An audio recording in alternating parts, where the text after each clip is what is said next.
Assalamualaikum warahmatullahi wabarakatuh. Halo semuanya, perkenalkan nama saya Pauji dengan NIM di 61201241241033. Pada kesempatan kali ini, saya membuat video ini akan membahas penyelesaian dua soal uji hipotesis untuk tugas mata kuliah statistik 2 di pertemuan ke-15. Mari kita bahas langkah demi langkah satu persatu. Kita bahas soal nomor 1 mengenai analisis uang saku siswa SMA. Pertama-tama kita tentukan hipotesisnya, karena di soal ingin mengetahui apakah rata-ratanya berbeda dari 20.000, maka kita menggunakan uji dua arah. Baik, di sini kita tulis menentukan hipotesis 0 dan H1. Pertama yaitu hipotesis 0 dibagi mu sama dengan 20.000. Artinya bahwa hipotesis 0 kita menyatakan rata-rata uang saku yaitu sama dengan 20.000. Sedangkan hipotesis alternatifnya yaitu mu berbeda dari 20.000 itu. Hipotesis 1 yang alternatifnya itu menyatakan berbeda dari 20.000. Jadi kita bisa diartikan bahwa rata uang saku siswa sama dengan 20.000. Sedangkan yang hipotesis satunya itu rata uang saku siswa berbeda dari 20.000. Lanjut menentukan tingkat signifikansi alfa dan nilai kritis Z tabel. Baik, kita lanjut, kita tulis tingkat keyakinannya sama dengan 95%, maka alfanya sama dengan 0,05. Sedangkan uji dua arah sama dengan alfa dibagi 2 sama dengan 0,025. Maka luas kurva yang sama dengan 0,5 dikurang 0,025 yang artinya itu 0,4750. Baik, berdasarkan pencarian pada tabel Z ini, hasilnya itu 0,4750 itu terletak pada tabel ini, nanti saya akan cantumkan, dilampirkan, terletak pada baris 1,9 dan kolom di nomor 6. Itu ada di pencariannya itu terlampir hasilnya itu 0,4750. Kita tulis bahwa tadi hasilnya sudah ada Z tabel sama dengan plus minus 1,96. Jadi hasilnya itu plus minus 1,96 kan. Berikutnya kita menentukan statistik uji dan melakukan perhitungan. Kita menggunakan uji Z tabel karena jumlah sampelnya besar, yaitu 200 siswa, dan simpangan baku populasinya itu diketahui sebesar Rp5.000. Maka kita tulis menggunakan uji Z sama dengan 200 siswa, sedangkan alfanya itu 5.000 siswa. Kita tulis rata-rata sampel X naik 0,6% dari Rp 20.000, maka kita hitung terlebih dahulu, yaitu 1 sama dengan 20.000 ditambah 1,06% dikali 20.000. Hasilnya sama dengan 20.212.000 rupiah. Nilainya mengalami kenaikan 1,6%, maka nilai hasilnya menjadi yaitu 20.000, 212.000. Bukan perhitungan. Terus nilai statistik uji Z hitung. Baik, kita masukkan rumusnya terlebih dahulu, yaitu Z hitung sama dengan baris X dikurang mu 0 dibagi alfa per sama dengan N. Baik, kita masukkan nilai yang tadi, hasilnya yang itu, yang 20.000 itu kita masukkan ke dalam rumusnya. Itu 20.000 212 dikurang 20.000 per alfanya itu 5.000, sedangkan N-nya itu 200. Baik, lanjut, yaitu hasilnya ada di 212 dibagi 353,55 sama dengan 0,60. Baik, jadi setelah kita masukkan ke dalam rumus ini, didapatkan hasil akhir Z hitungnya yaitu sebesar 0,60. Baik, langkah terakhir yaitu kriteria, keputusan, serta kesimpulan. Kita tulis dulu kriteria keputusannya. Jadi batas penolakan hipotesis 0 kita adalah jika Z hitung lebih dari 1,96 atau kurang dari 1 atau dari minus 1,96.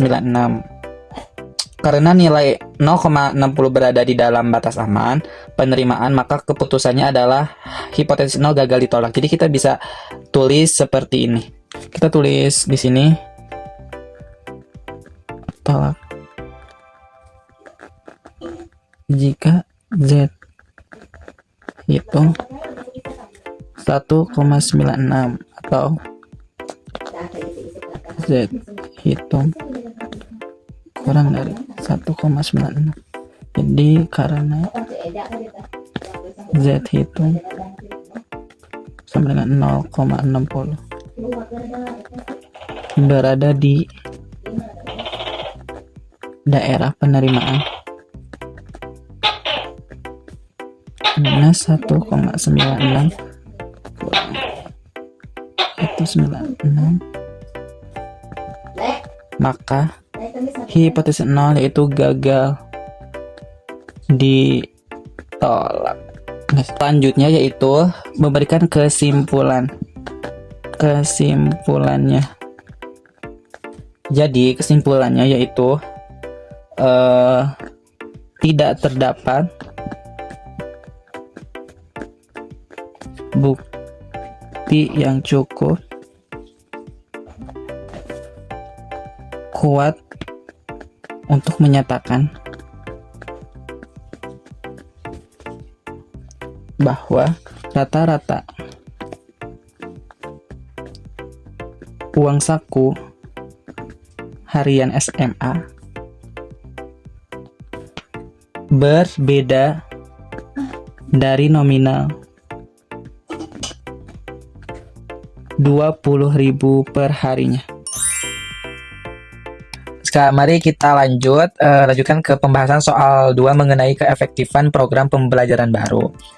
Mula-mula kita tentukan dulu hipotesisnya, karena kepala sekolah ingin membuktikan apakah program baru ini bisa meningkatkan nilai matematika siswa kelas A. Maka uji yang kita gunakan dalam uji 1 arah kanan, yaitu hipotesis 0 menyatakan program tidak bisa memberikan peningkatan. Sedangkan hipotesis alternatifnya itu menyatakan program berhasil meningkatkan nilai rata-rata siswa. Baik, jadi kita bisa tulis yang pertama yaitu menentukan hipotesis 0 dan hipotesis 1. Hipotesis 0 sama dengan mu-nya 70. Program baru tidak meningkatkan nilai rata matematika siswa. Sedangkan hipotesis 1 bagi mu yaitu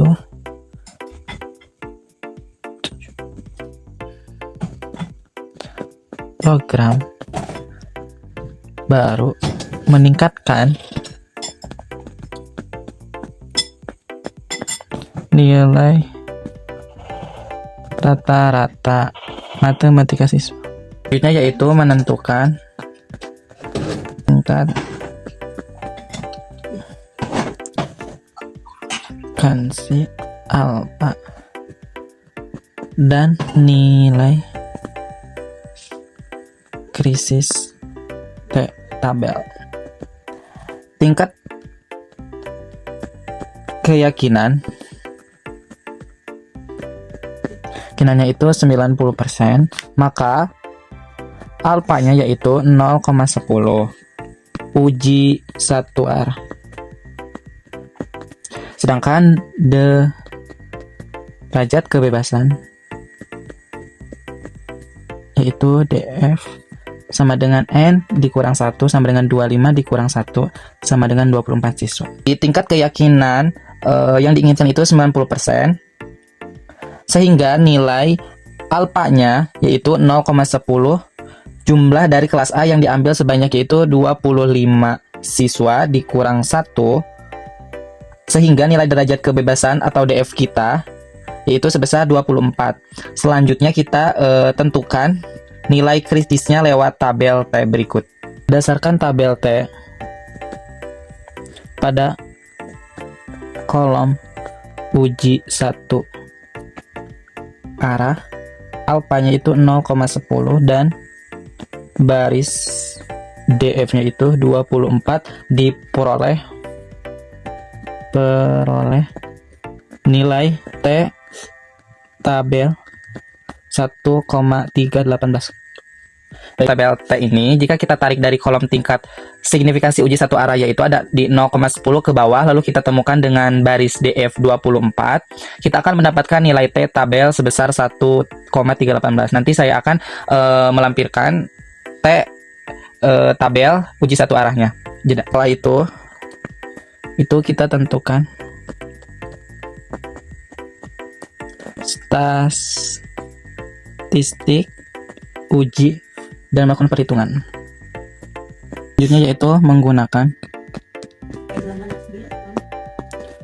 uji E1 sampel N sama dengan 25, X baris sama dengan 74, S nya itu 10, dan mu 0-nya itu 70. Perhitungan nilai statistik uji T hitung. Masukkan rumusnya X baris dikurang mu 0 dibagi S N sama dengan 74 dikurang 70 per 10 25, hasilnya itu 4,2. Yaitu yang terakhir adalah mengambil keputusan dan kesimpulan dari keputusan, yaitu tolak hipotesis 0 jika T hitung lebih besar 1,318 karena T hitung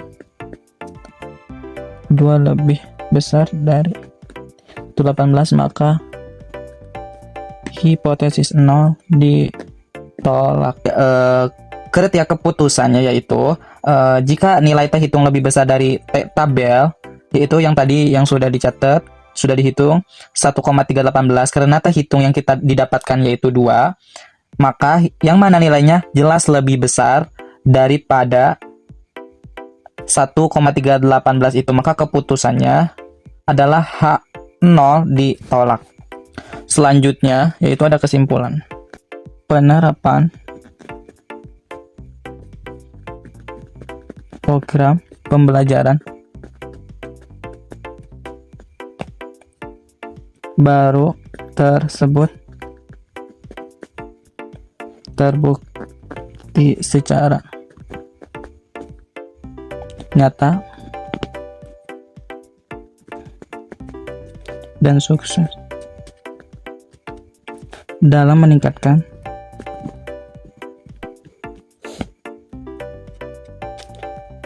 nilai rata-rata matematika